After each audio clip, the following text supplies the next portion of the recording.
talking about content, when we think about content and working with customers on theirs, what are some of the different types of content that we promote or think that people should be building? Yeah. My favorite is educational. And it's my favorite because it's the one that most companies I see get wrong. Mm-hmm. Most of what you see on social media is me, me, me. Yes. And that doesn't do anything for me. If you're only talking about you, I want to learn more. Like, why should I pick the Claw Plumbing over Mendoza Plumbing, or throw whatever industry out there? Yeah. You can throw a pin out this building and probably hit several other marketing companies, but why would you pick Liger? Right. We would teach you why.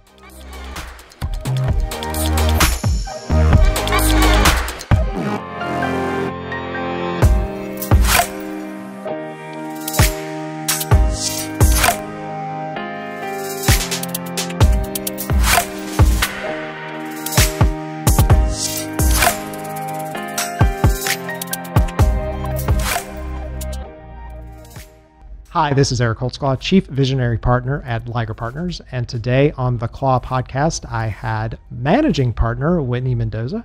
We talked about why you should still continue to create content and actually double down on the content creation. This is the best way to educate your customers and make sure that they're going to come to your door prepared to spend their money. So listen in as we talk about some tips and tricks about creating content that converts.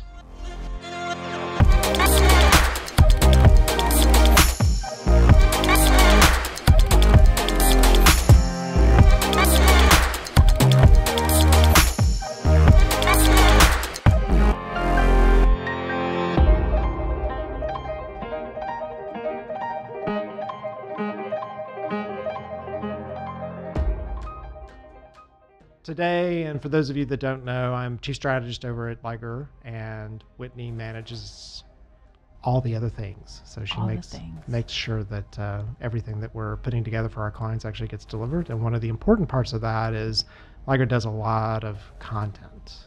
Yes. We create a lot of content. We're all about relationships. All about relationships and all about, how do you get to your customer in a way that they care about it. And so we've been going through this very interesting time, and I'm not going to use any of the other words that people use to describe it. Like pivot, or new normal, unprecedented.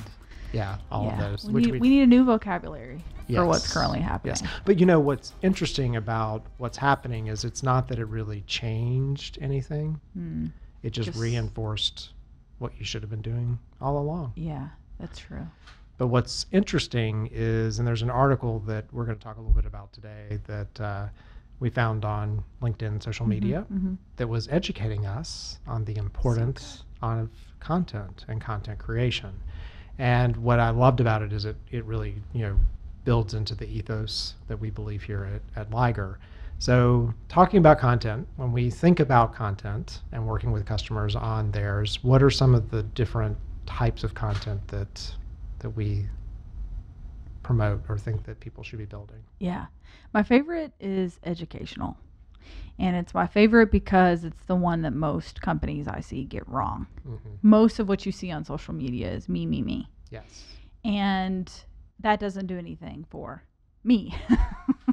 If you're only talking about you, I want to learn more. Like, why should I pick the Claw Plumbing over Mendoza Plumbing, or throw whatever industry out there? Yeah.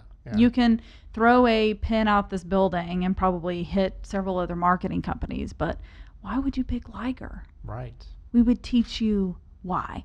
Because essentially what you're doing is, if you're educating someone, it's really still you saying, I know what I'm talking about, without you saying, I know what I'm talking about. Well, and the nice thing, what I like about educational content is you are showing me how hard something is, so that when I see that you're doing it, I'm like, I think I should just hire you. Back to the plumber. Don't try to put a toilet in by yourself. Yeah, my brother-in-law is a plumber. Okay. And our sink disposal or something broke the other day. Yeah. And so we had him come over to the house and fix it. And I told him when he got underneath the sink, I'm like, okay. I do not profess to be a plumber, so I watched a bunch of YouTube videos. Yeah. To try to teach myself on how to like plug all this stuff together. So if you get underneath there and you think something looks bad, just replace it. Yeah. You don't have to tell me that I'm an idiot. I know it. It's okay. And when we're working with our customers, one of the complaints or concerns they have about teaching people is in some way they think that then it's giving away trade secrets, but it's so not. It's so not. If you're giving away that much of a trade secret, if your business is that easy, then you really don't have a business. Well, and deciding too what you want out of your business as far as an ideal client, right? Like, okay, marketing, social media, a lot of people can go out there and say, I know how to do a post on my LinkedIn. Right. I can go, take a picture and write a caption and share it, and make sure all the hashtags are there. All the hashtags. And are you being current? Like, are you into the new trends, like OG, which is actually really an old trend? Yeah, it is an old trend. I just didn't know what it stood for. It was my opportunity to be educated. Oh, there you go. You know how to do all those things, but be honest. It's what you do at the end of the day because you're busy doing your other job. You're busy being a plumber or an accountant or whatever it is you do. Right. And please stay in that railing. Like we need people to do. I can't, honestly, the only thing I can do is this. So I have to hire people to do all the other stuff. Yeah. Fix my plumbing, take care of my car, all that kind of stuff. Right. So, why? Because marketing looks like it's quote unquote easy. Like anybody can pull out their cell phone 100%. and sign up for a social media account and start posting blogs or whatever. There is a science to how that's done such that you're going to get the benefit for it. Because it's not just about going out and putting up a blog. We run into people all the time who've taken blog posts and they've made them images, so there's no words, and then they haven't even tagged them, and they mean nothing. Like, you can't find that at all. You spend all this time creating this really great piece of content, and then it's not searchable. It doesn't do anything to drive customers to your business, and it's just it's a wasted effort. Right. And there's always something new that's coming out, right? Like TikTok, and we've been getting some questions about, I always want to say Open Door, but it's Nextdoor. The Nextdoor app where people go on, and if they've used certain services, they get on there and recommend it, or you can ask questions, and like that's a way to market, and you can put ads.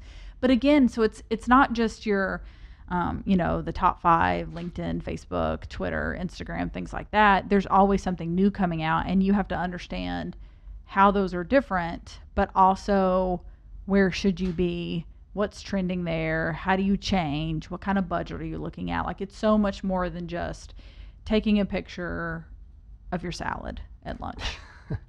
Don't do that. Don't do that. No, we're not. we might like to know where you're eating, but probably not. Like, that's not the thing. If you mix that in with other things of like, you have to be healthy to be a business owner, and if you can kind of tie all that in every once in a while, fine. But again, knowing what the offset of that is, how much you should be sharing about yourself versus educational versus like some fun things, because we all know too, everyone loves to see who your team members are. So something like that could be fun, but it's a balance. There's more thinking that goes into it. Well, and I see our job, the more we do this, the more we work with clients, is almost the same as a financial advisor or someone who's managing your portfolio. Yep. And you need to have a certain component of high growth stock. You need to have a certain component that's a bond. You have to have a certain component that's sort of middle growth. And looking at what that mix is, if you've got too much in one category, I mean, so often we'll talk to customers, hey, are you doing marketing? Yeah, what are you doing? We're posting some things on LinkedIn. I'm like, that's not marketing. Or we're spending $3,000 a month on like Google ads, and you're not really sure where it's going. Right. What's truly being effective. Again, I mean, you could have this really nice budget that could do way, so much more for you if you're putting it in all the right places. Well, 2 examples just from this past week from clients that we're working with, or one that we're about to work with and one we've been working with. Yeah. One had doubled their ad spend on Google, and their number of inbound leads went down. Okay. Like significantly. Here's your sign. Down. And doubled it, right? Wow. And then another company we're working with, the CEO said that he cut the ad budget, the Google ad budget completely, not the marketing budget. He didn't get rid of making content. He didn't do those things, but he cut the kind of Google ad budget, and their leads went up. Yep. And then somebody came in his office and said, "So what are you guys doing new and different?" He's like, "Nothing." Right. Yeah. But they had started to talk more about the company and what the company does and the people that work in the company, like all those kind of interesting pieces. The way we, make it simple for our clients is it's thinking about your company like you would a magazine. It's like if you were going to create a magazine about your company, what would be the cover, and what would be the interesting headlines that would make me pick the magazine up off of the, off the shelf in the newsstand? Yeah. Eventually that analogy won't work anymore because people won't know what magazines are. But for now it does, right? Yes. There still are magazines, yes. Yeah. Yes, there are. I haven't bought one in a while, but they are out there. But I mean, it is like going to a news website, right? Like Yeah. you want to click on that one headline, or you want to, and honestly, most of the time you think you know everything based on the headline. So if you're doing your content correctly, then I'm going to learn what your business does by sort of the headline. Yeah. Right? And you don't have to say, hire us to do the following. You can say, 5 tips for, I love to use tire store examples. Yeah. I don't know why. Okay. I do know why. Tires don't make any sense to me. Like sometimes they're $100. Oh, well. Sometimes they're $600. And it's like rubber. They're all made out of rubber. Yeah. I still have to buy them at the same speed, I feel like. And I don't, like every 3 months. Yeah. But, the magazine story is actually a really great segue into why you should start now. Yeah. The pandemic, whatever we said we weren't going to call it, Yeah, but the thing that's happening right now, what was really interesting is you saw these companies that were like, oh my God, we have to get on LinkedIn now.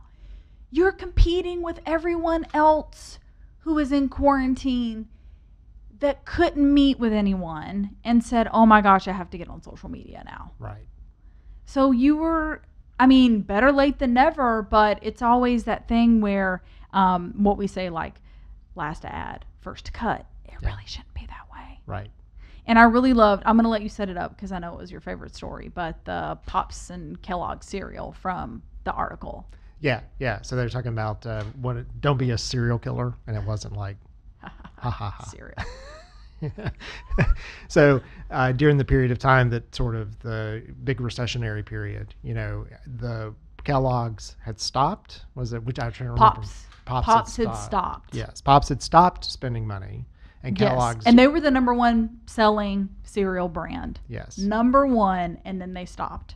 And then Kellogg's continued. Doubled. Yeah. Like there was something similar though that was going on in the economy at the same time that like caused all this to happen. So Pops decided to stop. Kellogg's doubled theirs.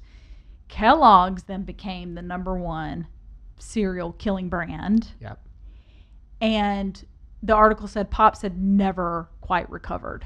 Oh yeah. To where they were, all because they made that decision to just completely stop. Yeah, marketing. the Henry Ford quote is that stopping spend on marketing is like stopping the hands on a clock to save time. It's just doesn't work that way. You don't catch up that way, and it takes time, and that's one of the concerns we have when a client comes to us and they say, "Hey, I need instant marketing. We're in trouble. We need sales, and we need them tomorrow." And I say, "Well, can we get in a time machine and go back, 4 or 5 months because that's when I needed to start working with you." Yep. I not today. It's never too late to start, of course, but it's not an instant thing. You have to get enough of a kind of cadence out there and have enough interesting, and you need to be talking about topics in a way that is purposeful.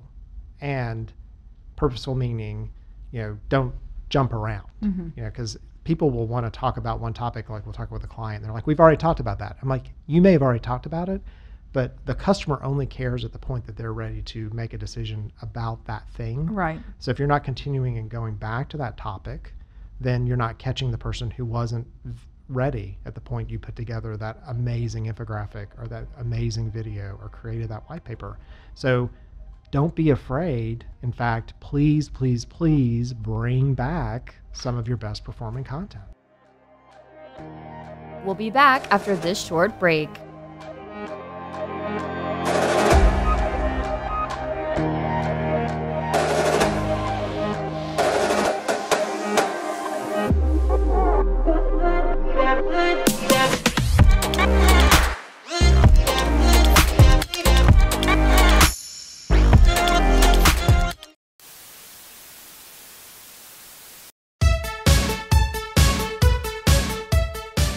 used to be that guy.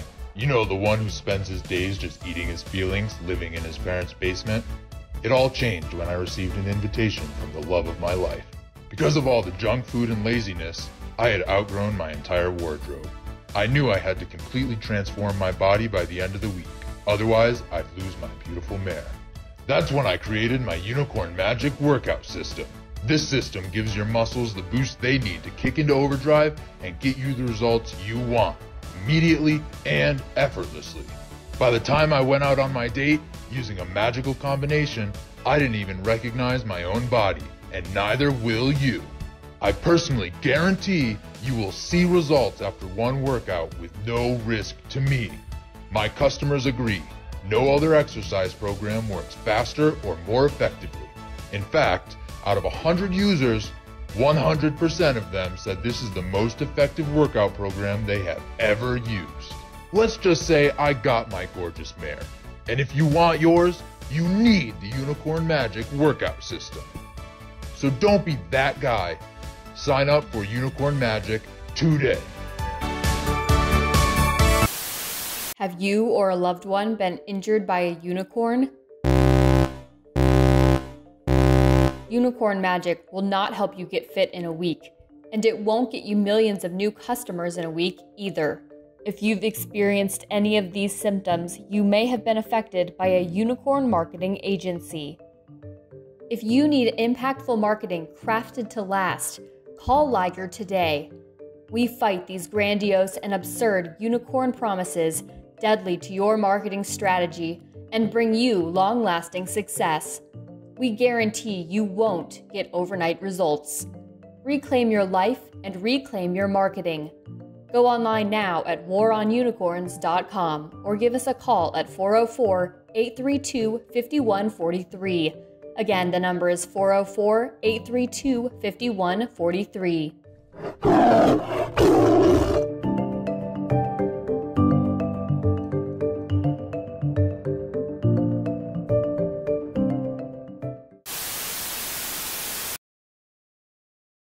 You don't have to create new. Yeah. It's not always about Right. creating new. Yeah, it's really about consistency. Again, if you just stop something, because this was another great point of that article, is like, let's stop and see if anyone misses it. Yeah. No, they went and found another cereal because they don't know what happened to you, and Kellogg's was all in their face. Right.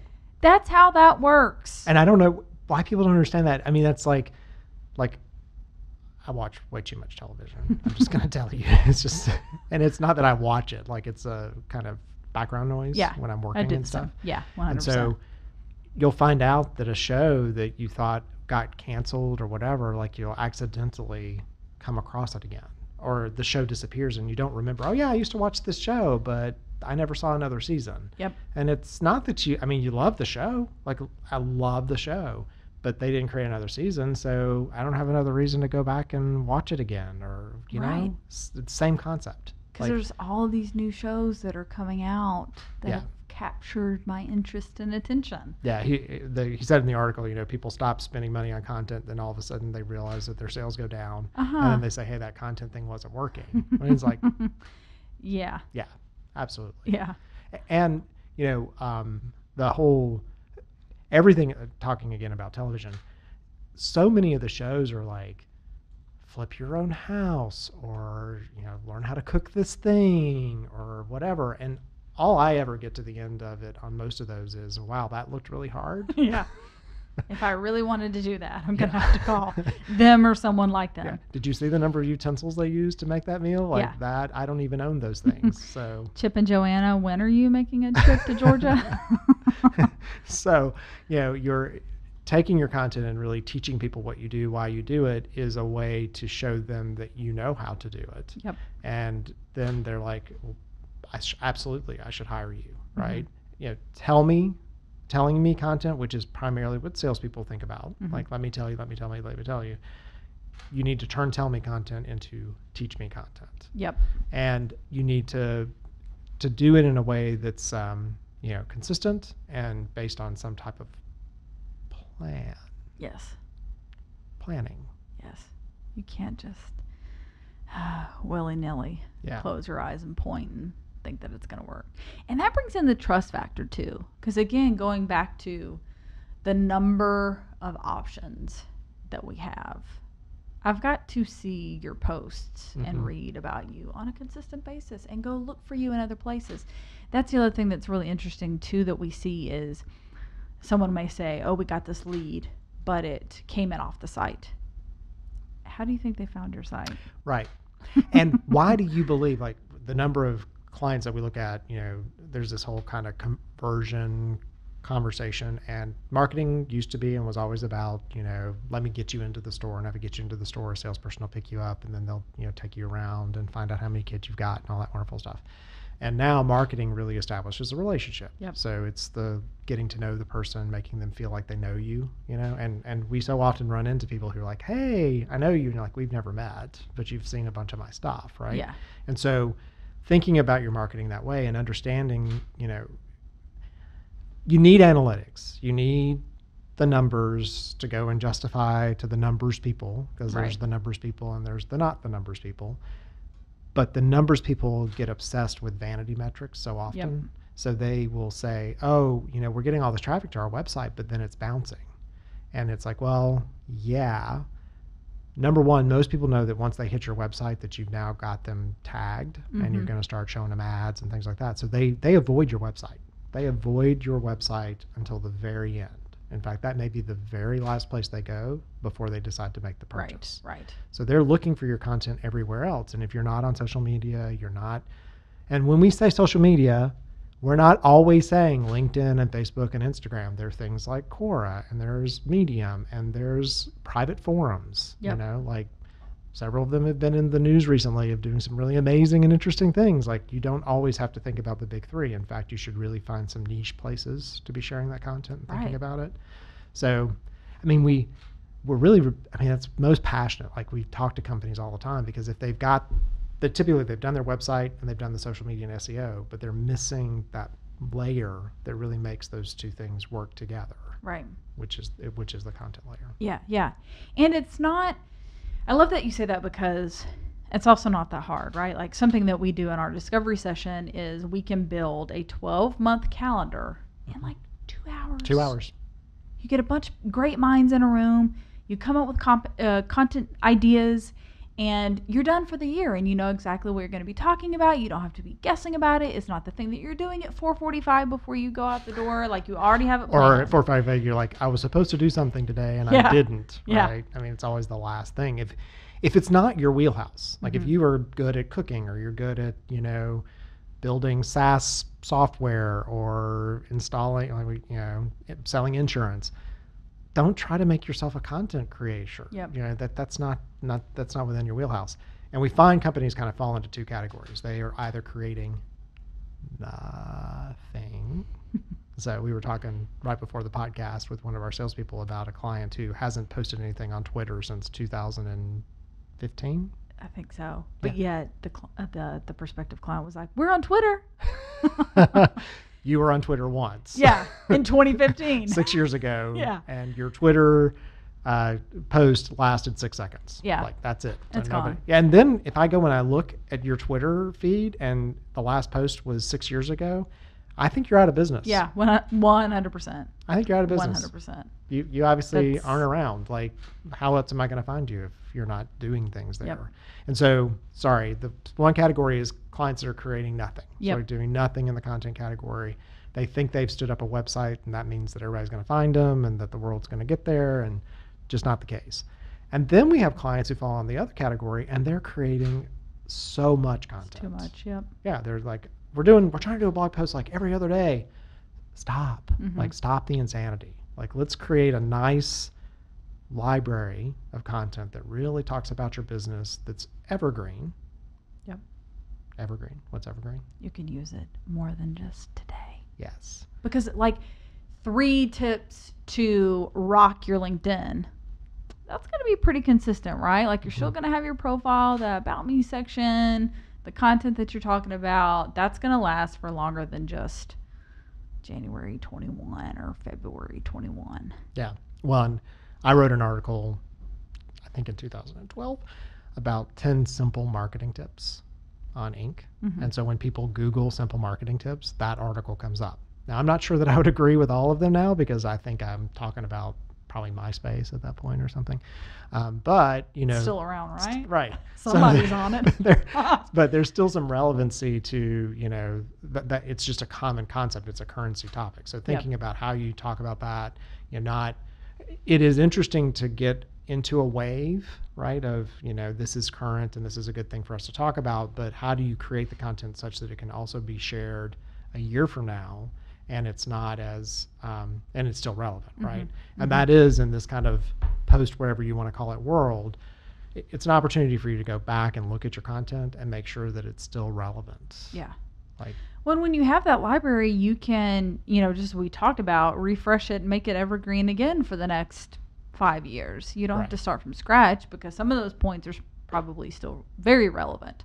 Actually, it would be a good one to be like, I wrote this one in 2012, and I still agree with point 3, 5, and 7. You're welcome. Thanks. I may do that For the idea. No problem. today It's or fun. tomorrow. What we're here for. Have somebody do it. Hey. It 3 works minutes. that way too. It does work that way too. Yeah. Well, so when we bring a client in, because you're on the side of like, I get to work with them on the big ideas. Yeah. Like, hey, we could do this and we could do that and whatever, and then you end up on the side of the delivery, right? Yep. So what is the ideal situation you find a client in if you're doing their social media? Like, what are your favorite types of content maybe a client is creating that really makes things work for them? Yeah. So one, from the client side, I do love a client who just trusts us to jump in and create. Like, let our creative brains create. From the type of content, I love video. And when I say that, I'm not talking about a 10-minute video. I'm not saying you have to go to a studio with fancy lights or fancy microphones. We can literally connect with you via Zoom, or you can come in and like block out a day and just cut a bunch of 1 to 2 minute clips. And what's key in that is it catches people's attention span, because we have to repeat things, number one, 21 plus times. It's probably gone up, I feel like. And then what is a goldfish has like 7 seconds. Yeah, goldfish has a 7-second attention span and humans have a 6. There you go. So like really all you need to do is talk for Squirrel. Squirrel. a minute and a half to share some information with me, right? Like, especially like I love our insurance clients, because it makes a thing that on the border sounds not so Sexy. yeah. Mm-hmm. But you dive into like, well, what does this coverage mean? Why do I need it? What are the questions that I should be asking? It's all the things sometimes even the consumer, the buyer, the user doesn't know that they need. Right. So you're cutting that 1 to 2 minute clip and you're getting a lot of information out there. Well, the more you can take a complex topic and make it simple. Yes. Yeah. How do you simplify it? And Yes. your simplification is in how you describe what you do to someone at a cocktail party. Right. Like when you go visit your friend who, like my sister is in the medical field, so I don't know anything about what she does, nor do I want to know. necessarily. Mhm. So Yeah. she always has to simplify it for me. I'm like, yeah. no discussions of blood. Like, I don't want to hear about it. Same time, my stuff, she's like, I don't know what you just said.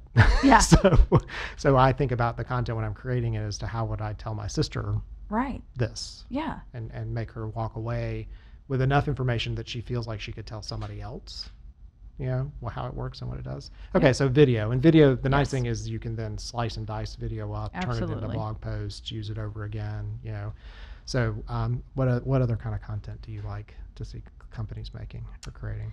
So I love blogs, because both of these really, each of these pieces feeds the other. So if you write a blog post and you've got 5 really good points in there, well, you also just gave me information to create 5 different graphics that I can pull those specific points out, highlight them a little bit more, and hone in on that one particular point. Then same thing, you're really great at writing. So if you were like, Whitney, here's this blog, awesome, I'll take it and go make a video. Again, we just got 2 more pieces of content out of Right. it. So those are my favorites. Blogs are, again, it's that thing that we hear often that everyone is like, do people still write blogs? And we're like, yes, it's Google loves the blog. yes. You have to feed the Google gods, as we say, the Google machine. But not only that, again, it's one piece of content that you can feed into other pieces. Yeah, and you should be taking your information in your website and putting it on a diet. So if you've got a big, huge website with a bunch of tell me content, slim it down to your best brochure. So if you were going to give someone a brochure and it had 5 pages in it, what would you tell people about your company? And move all the rest of that content, convert it from tell content to teach content, and put it in your blog, and you're good to go, right? I just came up with this analogy. So the difference between having big, thick pieces of content is like, I like to get a snack at night, right? And so if I went to the pantry and I got a cracker, like one cracker, and I went and I sat down on the couch, a few minutes later I'd have to go get another cracker and come back, whatever.